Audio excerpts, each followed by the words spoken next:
What's going on, YouTube and 2K community? We are here with the third and fourth round of the NBA 2K League Season 4 mock draft graphic provided by ESPN. Appreciate you, Champ, for shooting this over to me. We're going to round out the rest of this draft. I did record this on Sunday, January 31st. I know I was kind of late going into this the finishing up the mock in general. The first couple rounds I got out the way pretty early, and kind of took my time with this one. Just got really caught up in work and stuff. But here, just try to bring you some more content. I'm trying to be more consistent with my video drops. But let's go ahead and get started on it. Feel free to like and subscribe, and on Twitter, please feel to retweet, comment, do what you feel. Shoot me any messages on what you think of the picks, whether you agree or disagree. I'm off or spot on. Just let me know. Just try to get as much support as possible. Share some love around the community. But with no further ado, let's get rocking with the Lakers here at 38. 38th pick with the Lakers. I think this is a perfect opportunity to finish out their roster. I think they had needed power forward at this spot. I think it's the perfect time to get one with the amount of talent you see in the pool right now. As of the 38th pick, I have them with Sav, Wells, Jordy, Crazy, and Tactic. I think a good pick to take here at 38 is Glow. Glow had a pretty good pre-draft, play really well with Breakout, and won one of the league tournaments. He also been doing a good job at marketing himself, and doing a good job at getting better every single day. I think he'll fit the dynamic over there with the Lakers. He can move to the 5 if need be, and they also will have Crazy and Tactic over there. Who can also move around, so it gives them a little bit of versatility there. So, with the 38th pick, we'll take Glow right here. Now with the Pistons GT, we do have the two guards that we wanted with them in that Zan season, and Hoodie Dre that I've chosen in the 2 prior rounds, and Ramo and Charger are on the roster. Those are the guys who got retained. So now I think it's a good spot to get the best available talent that you can move around. With Charger, they're lucky enough to where he can play the lock and move to the 4.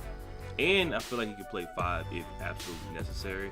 So at 39th, I think it's good to get one of the best power forwards in the draft, and I think that is Bumpy Don. Now, come draft day, I don't think he falls this far to 39. It's just the way that I kind of play things out. I like getting the guards out the way with my mock, and then like the talented power forwards, fall back early. But fall back later into the draft.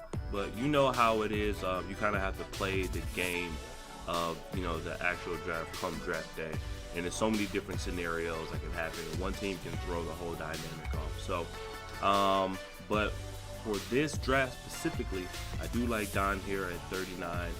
Plays really well out of the corner.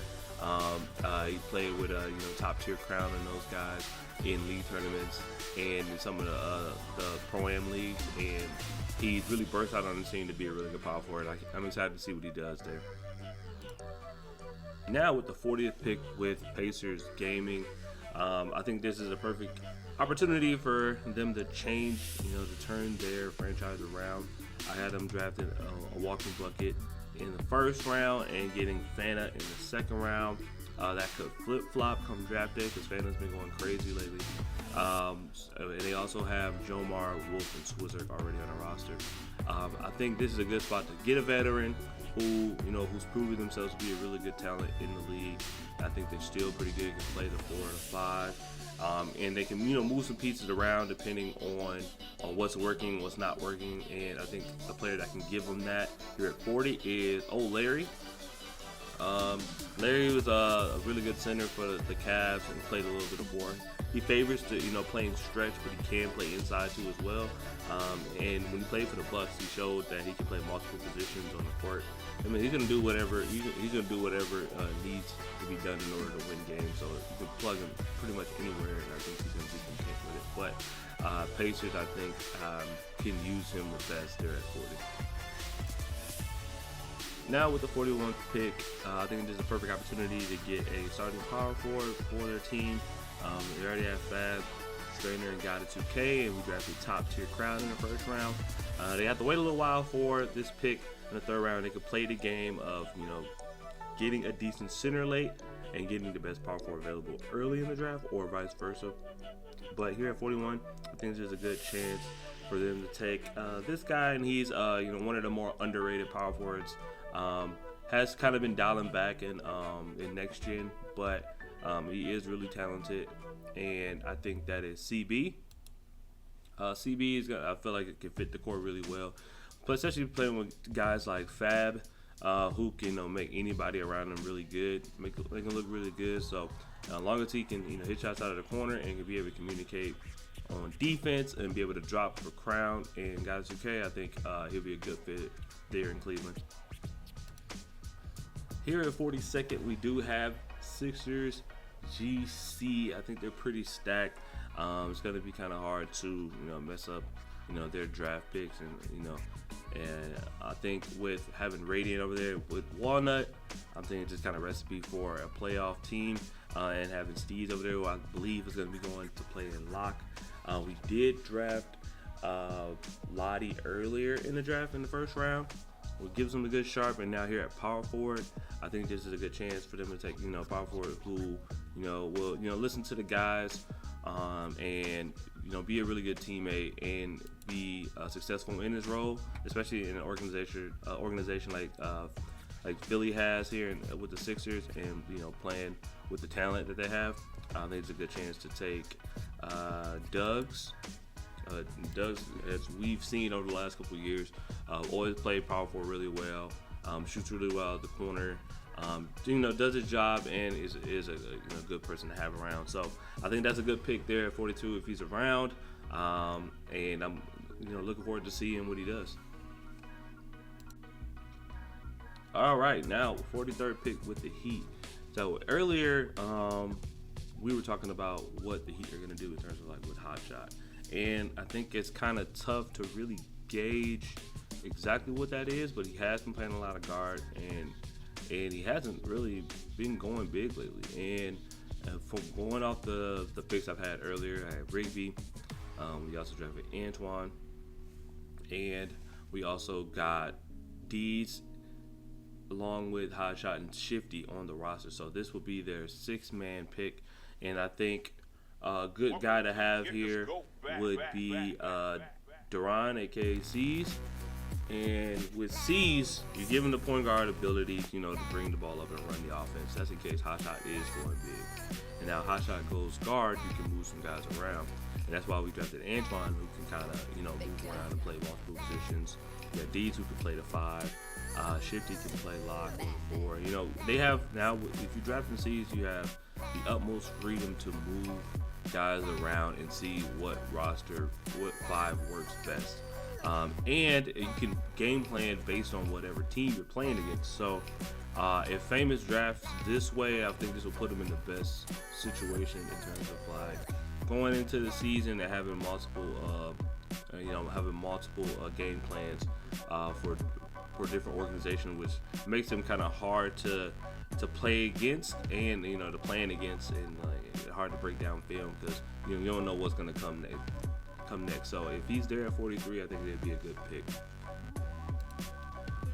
Now with Gen G here at 44, I think we start to mix things up a little bit. Earlier, I had them drafting Reese at 3. They have J Money and Feast already along with Turnip. So now they're getting into their 5th and 6th guy on the roster at 44 and 47. But here at 44, I think there's a perfect chance for them to get someone who can play. He's mainly a center. And I know with Feast, you want him to be at center, but I think with Feast, you can also have him at whatever is going to be the most impactful on defense. And whether that be on the corner, whether that be in the PNR, you can literally put him anywhere at the 5 or the 4 or even lock if need be. So I think this would be a good chance to get a really talented center, and that is trust DJ Money. DJ has been one of their better centers in the in the community over the past few years, been getting better and better as he's been getting older. And I think if he's here at 44, gives you a little bit of flexibility in terms of like moving Feast around or moving Turnip around.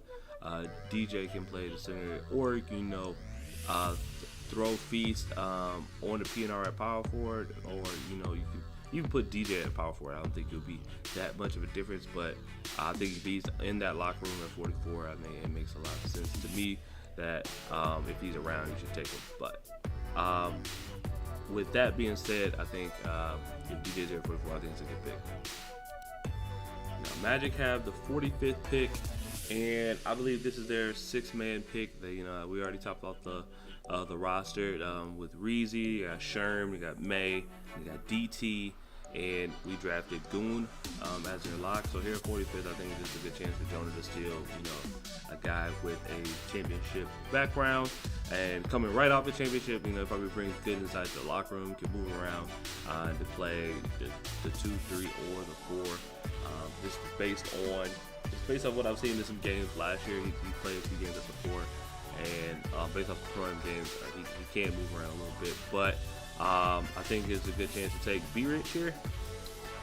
He was the 6-man for Wizards District Gaming last year, got him a championship, and to bring something like that to the locker room, I heard nothing but good things about him. I've never spoken to him myself, but from the outside looking in perspective, he seems like a pretty good guy, and why not have somebody like that in your locker room, especially somebody with a championship. So 45th for their 6-man pick, I think they take B-Rich. Now with the 46th pick is Knicks Gaming. Now with the Knicks, this is their 6-man pick as well. They have Kent Guard, Rob, Duck, and Malik. And earlier we drafted Lavish Phenom along with Czar, which gives them a pretty round roster. But I think a good pick to have here at 46 is a guy who won him a championship, Finals MVP. They love him to death. I feel like if he falls away to 46, I think it's a no-brainer to take him. Just knowing those guys in that organization, I'd be surprised if they don't take him here at 46. But no one other than Nate Call. Nate Call, one of the better locks in the league the last couple of years. He's been kind of bouncing around, played for the Brooklyn Nets, played for the Pacers, and this would be a perfect opportunity to come back to New York, play with the Knicks. You can move him into the lock spot and have Lavish play the 4, and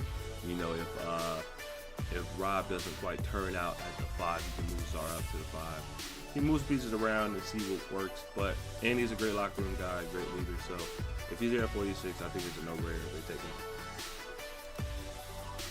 Now at 47, we're back with Gen G, just wrapping up their draft with their 6th pick. Now we have a roster with 4 champions on it, 5 champions on it, 4 champions on it. So that's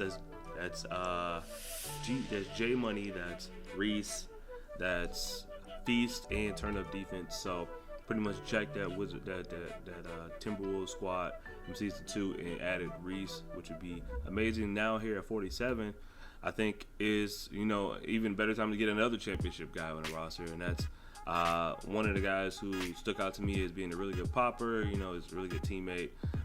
Definitely was one of the pillars of that T-Wolves team in season 2.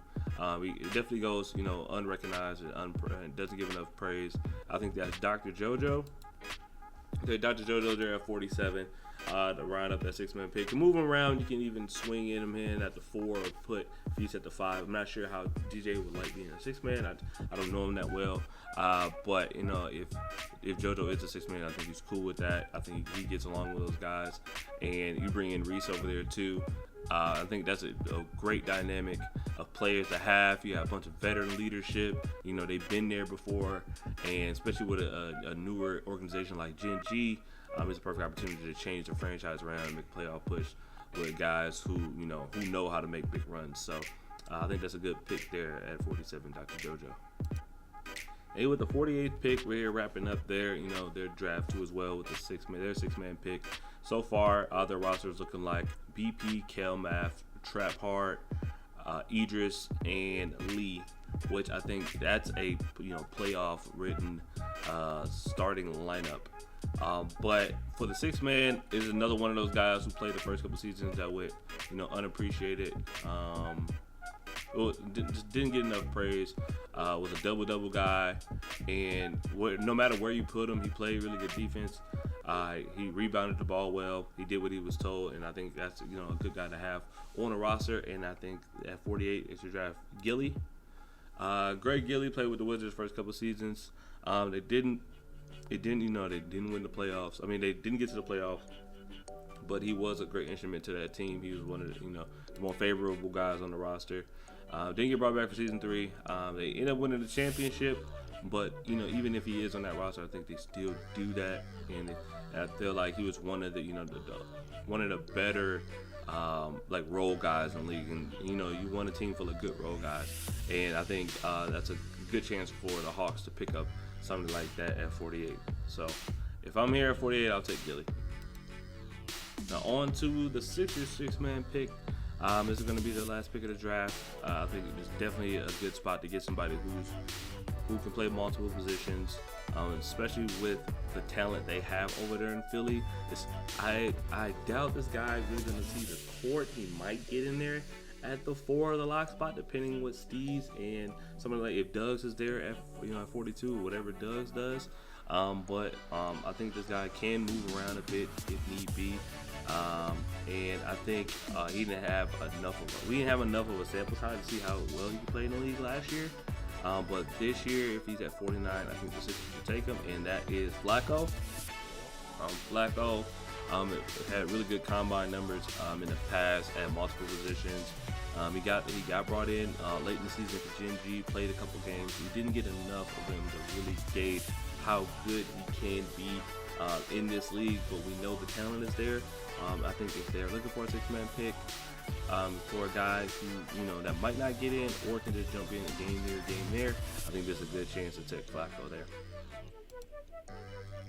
Now traveling more west to Minnesota, the draft a back-to-back for the Timberwolves at 50 and 51. I think right here at 50, it's a good chance to take a power forward or just somebody that is well versed, in the community, well spoken in the locker room, to bring a lot of energy to the court over there in Minnesota. They have a guy like Slaughter who can do that.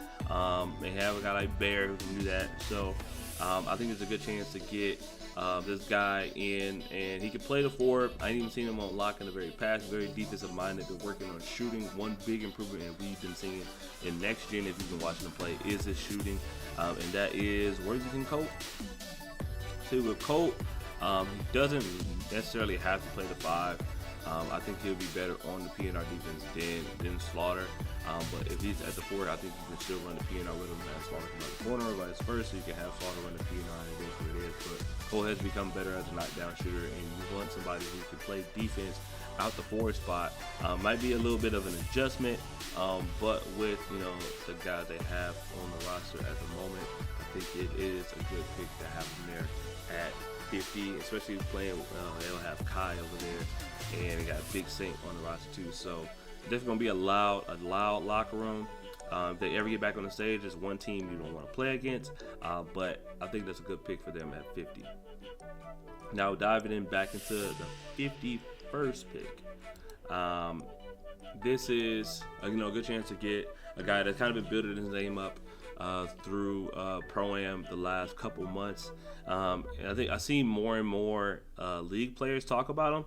I've seen him play in a couple of the NAPEX Invitational games. He's definitely underrated. He has some G to him that nobody really talks about. Seen him in some Pro-Am games as well. I think there's a good chance to get him over there in Minnesota and see what he's really about, and that's Oreo. With Oreo, mainly a 4, can slide around if he needs to. I think he's one of those guys you kind of plug in, just to see what happens in case the thing with Colt doesn't work out, or something happens at the lock spot. You can kind of move him around, but Oreo is a really talented guy. He's been working his butt off and increasing his draft stock. So I think at 51, I think the best fit for him is to go to Minnesota. Now with the 52nd pick going to Mavs Gaming, this is their last pick of the draft. I think it's gonna just say that for like I think almost everybody for the rest of this round is gonna be their last pick. But the 52nd pick, they have Dimes over there. They brought Sick and Zay over there, and they also brought Jen from Gen G, who's a really good sharp. And we drafted underrated GOAT earlier, Eli.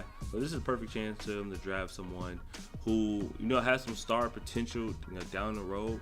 I think this is a perfect opportunity. The Mavs can be the first organization to really do it this way, the way like how Favre did with like Aaron Rodgers, or like the way Bledsoe did with like Tom Brady's, or like this person could be drafted just to kind of see how running in a team can be, what reads to make, how to control the locker room, how to be a leader. I think Dimes is doing an exceptional job at that. 2 back-to-back playoff appearances. I think LT is a really good coach. I think this is a good time to draft no one other than Hazel. So as we know about Hazel is that she's a really good dribbler, probably one of the best dribblers we've seen. And we know that she can score the ball. She does have to she has to get better at making reads, and also getting better at being a leader on the court with the ball in the hand, like a coach on the floor. And I think playing behind Dimes and seeing the way Dimes does it, and also getting some advice from Sick, who's also well knowledge on the game and at multiple positions. So like once she gets all this, and this is just a 6-man year, and next year she can run her own squad. So I think this would be the first time and perfect opportunity for an organization to do this for the first time, do like a backup preparation type of deal, and just have Hazel in for a year and then give her to the next organization. Or if Dimes is on his way out, she can run the Mavs. So you never know what can happen, but I think it's a perfect time for them to take her right here at 52nd. I think it's a good time for them to get their 6-man guy, or somebody that can fill into the roster right now. We got the 5 as Exposed, who was brought back. They traded for Pete and Sherm, and we drafted Spartan and Tazo. Drafted Spartan and Tazo, I think, are 2 really good picks, and they're there for Big West and Nacho to make. But for this guy, I think it's a good opportunity to get a really good player who could, come off the bench or even start and move some players around. And that is Chess. Chess is talented enough to play Sharp. He's been playing a lot of Sharp and been looking really good on post-gen. Had a decent season with the Nets. They made a playoff push, and I think it'll be a good chance for him to come over to the Hornets. You can move him around and keep him, start him at the 2 if Exposed doesn't work out. Exposed had a decent year shooting last year. It was kind of I think he didn't get as much praise as he should have, because he didn't play bad. It's just some people thought he did. But if it doesn't work out for Exposed and start lineup is good, to drop somebody like Chess on there too as well. So I think that'd be a good pick for them at 53.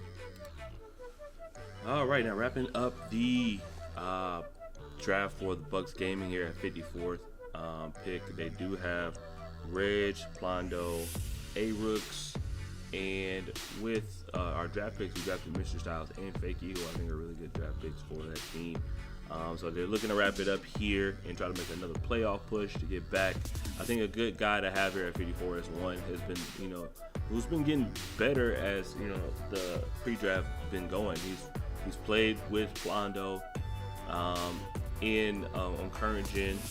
He can play the lock position and been doing a pretty good, decent job at lock.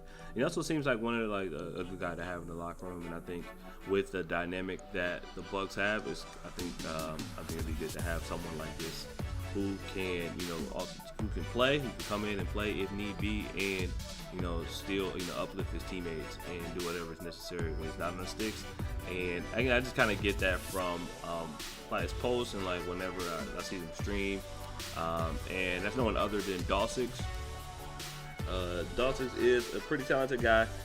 He's been playing a lot of the lock position. He can jump in case like Styles doesn't work out for Styles, or if they need to mix some stuff around. I think he'll get along with some of the players there. Not sure how it will work with Reg and Rooks, but I think he is a good, talented guy, and I think if he's on the board here at 54, he would be a good pick. Now here with the 55th pick, this is the last pick for the Kings Guard Gaming. They have Mama and the man, which they acquired in a trade. Also bringing back Crush, Seam, and Kobe Yusuf, which already put you in a great position to make a championship run. We drafted LeBron earlier from RDG. I think here at 55, it's a good chance to draft a center in case that you want to move Yusuf around to the 4, or give your team the best available, or you can move this guy to the 4 too as well. Just kind of move pieces around in case like LeBron doesn't turn out to be as good as we'd like him to be, and I think that is a good chance to draft the European star Av Mario. Mario been doing a good job at marketing himself. One of the better European players, and I think come draft day he might get drafted a lot earlier than this.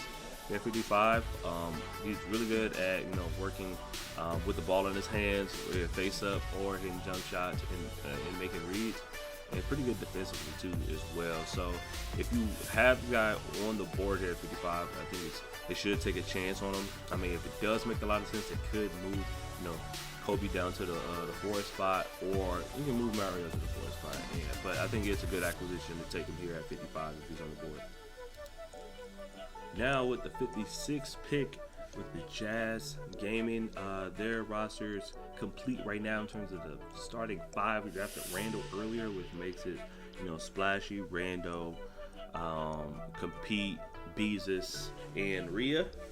I think they're going to make another big playoff push again this year. One guy I kind of been noticing who's been doing his thing in terms of playing and marketing himself as a really good player and a marketable player is no one other than our guy MJ Curry. He is primarily sharp. He's really good at putting the ball on the floor and creating for himself. He's one of those guys where if you put him in the spot to go get a bucket, you hand him the ball and go set the screen for him, you can get it on the ISO too as well. And if something happens where Randall doesn't quite work out, or you want to throw him in at the sharp, I think he would be a good guy to put there. He's decent off the decks, is good off the dribble, really good off the dribble, and can shoot the ball really well. So if he's available at 56, it's a good chance to take our man Jay Curry. Now here with the 57th pick are Raptors Uprising, one of the teams who was undefeated regular season, won 2 banners last year, got to the Final Four of the playoffs, bringing back Kenny, Cook, and they traded for Type, who is a really good defensive player. I think will fit in really well. Earlier we drafted, they also brought back All Hail Trey from the Cavs, which was a solid guy to bring back earlier, and they brought back Reese Mode. That's right. So this is their only pick of the draft, I believe. So with that being said, they got their main guys back. They traded for Type. They got Trey back, and this will be their 6-man pick. And I think this is one of those family-oriented guys who always fits in with Kenny and with the rest of those guys, and they all love him. And I think a good pick here is to bring it back in the league is King Quay. King Quay is still really talented. Been playing a lot of the 4 spot. Could move to the 5. When he was in the league, he was a really good center towards the end of season 1. And he played well at the 4 at season 2. They could bring him back as a 6th man here. They brought Trey back. They brought in Reese from in season 3. So a lot of they're kind of fit in that family mode right now. And I think a good pick right here at 57 would be King Quay to bring him back. Now with the 58th pick for Nets GC, it was kind of hard drafting for this team just because I don't know what they're planning. It's kind of like that for a few of these organizations. I kind of have to make a big guess, but Nets is where I really don't know. But they do have Chalk, they have Shots, and they have Jin from the Warriors. They traded away randoms, and so we drafted a couple guys to come over there. We drafted Big Rain, and we drafted Killy. to kind of top off that roster, move Jen around. And another guy I think that would work here at 58, especially with the way he's been playing, is I think if he falls this low, it's kind of a no-brainer to take him. You can move around if need be. It kind of gives him more versatility. They would kind of suffer at the lock spot. I think if one thing you don't know about Jen is really good at playing lock too as well. He just prefers playing a different position, but if he has to play lock, he can. But here at 58, I think it'd be a good chance to take, the best available player, and I think the best available at 58 is Bohio. Bohio he played for the Pacers last year. Didn't quite work out, and from there he's pretty been like an uphill battle, just restoring his name, and he's been doing that at every level that you can think of. He did it in FIBA, playing with Dominican Republic. They've been doing it in Pro-Am, winning tournaments at Sharp, and he's been showing at every single level that he can play point and Sharp. And I think if you bring him in to Brooklyn here at 58, not far from home, and he'd be able to make an instant impact. So I think that's a good pick there at 58. Now to finish off the third round with Wizards District Gaming, our champions from Season 3, picking up this 6-man pick. The B-Rich is gone at 45 at Magic, Super Magic. It's a good chance to get a guy who can move around, who's been showing that he can play multiple positions. Plays a lot of Sharp, played the 5 last year. Can also swing around to the 4 if need be. And I think that's a good chance to take Sean Wynn. He keeps showing that that he can make the pool. He's winning through tournaments. He got back in through the combine, and this is season after season after season. This is his 4th year in the draft pool. So the talent is there. The work ethic is there. Just he's either about to have a kid or he just had a kid. So he's a father now, and he's growing up a lot, and he keeps showing that he's talented enough to be in the league. And I think even bringing him in as a 6-man would be a really good decision by any organization. So taking him at 59 would make a lot of sense for the Wizards. Well, that concludes the third round of our Season 4 mock draft.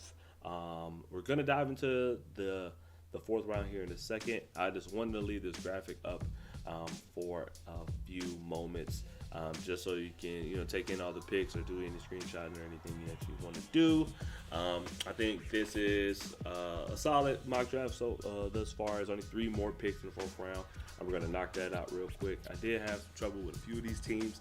I do like some of the picks I made in terms of I think that would make a lot of sense there, and if they decide to do that, then they can actually make a huge push. Again, if you're one of the coaches or GMs watching this, feel free to reach out to me if you need help putting the board together, any help doing interviews or anything along the lines of creating any more mock drafts that's just specifically designed to bring mock draft situations specifically designed to find the best possible situations of bringing the talent that you want to your team.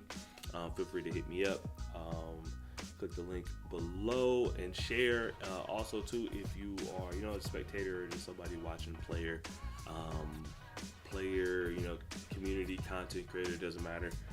Just show some love and support. Just try to spread the love around. Hit me up on Twitter too as well. My Twitter is YayNotGaming. And if you also want to just super anything, PS5 or PSN is YayNotGaming as well. But no further ado, enough for the chit chat. Let's go into the last 3 picks here in the 4th round.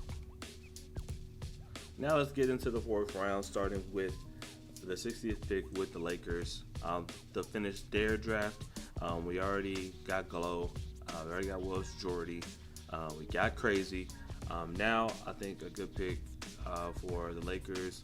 It's just one pick I think they're actually gonna do. I don't know if if it's dynamic or anything, but these guys I believe are they played with each other for years. I think Chris is just gonna look out for his guy, and I think 60th pick the Lakers are gonna take Chuck, aka Kid Lit. Stephen Kidlett, he can play the center spot really well. He's pretty good on defense in the PNR. Can score the ball around the basket at a decent pace. I'm not sure if he's like a prolific scorer in terms of like scoring the ball down there, but defensively he is really good. He can play the lock spot too as well. He's good at doing that. They can move him around at the 3 or the 5 if need be. But I know he's cool with with Chris. And if defense is the motivation for any game planning, I think it'd be a good chance to get him in the starting 5. But if you're 60, I think they take Kidlett. Now with the 61st pick going to the Pistons GT, I think they dropped a guy well balanced, can kind of come in and play 3 through 5 if need be. They got your 2 guards. And you even got Ramo who can move around if need be. But this is one person I just kind of been seeing, working his butt off to stay in the league. Played a little bit of lock lately. Has not been looking bad. Shooting the ball really well out the corner and at the hash. Could play the 4-2 as well. And I think that is Moody. One thing about Moody, I know some people are kind of tired of him, but I think Ruben does have a thing for throwdown guys, and he has been doing whatever he can to improve his game. He started playing lock. First time I've seen him play lock, and he hasn't looked bad at it. Played against us and looked pretty good. He's been doing really well at the 4 spot, being able to dex up the corner. That's one thing that I haven't seen many people do. But if they're needing somebody here at 61 who's at least going to put the work in, also bring a little bit of flavor to the locker room, I think it's good to take Moody there. Now with the last pick of the draft, and this will conclude our mock draft here at 62. No one other than the Cavs Legion.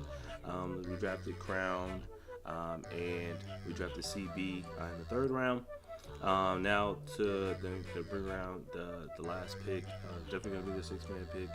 This is gonna be another pick to where I think they draft one of the female gamers here, and I believe this one in particular could come in the lineup at some point and play sharp with Fab, especially when playing with somebody like with Fab and like God 2K and Strainer. You're gonna learn a lot from them, and when she's playing and things are going really well, she can be the strictest player on the court.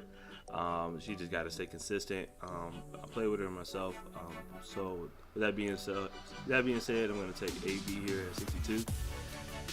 AB has been improving her game. She's been getting better at being able to generate offense with the ball in her hand. She does really a good job at dexing. Is inconsistent at times at shooting, but has been getting better as of late. Also been getting better at making plays, and not a bad defender out of the corner too as well. So if you need to put her at the floor, you can do so. Put her sharp, you can do so. I mean, you never know in practice. She could be giving CB a run for money at the 4 spot. But if you need somebody to knock down shots, who's going to listen, who's going to move well off the ball, I think AB is a good pick there at 62. Now that wraps up our season 4 mock draft. Again, this is Yay Night Gaming. I definitely took my time doing these. Like I said, if you need anybody to be included in your war room, need somebody to look at your board, please feel free to give me a shout. I have been spending a lot of time with I got a new position at work, so I've been busy with that. I do put time into the game as well. And I've been working with NAPEX, so I've kind of been all over the place lately. But I'm gonna do my best to get more content out. Feel free to reach out with any questions or concerns or thoughts you might have about the video or the videos. If you don't like where you're placed in the draft, I understand. If you do like where you're placed in the draft, let me know. And I'm gonna do my best to just push more videos out. So feel free to reach out to me. Feel free to like and subscribe, retweet, comment as well. Just want to show everybody as much love as possible. Spread the love around, spread the wealth around. And we'll see you next time. Y'all take it easy. Peace.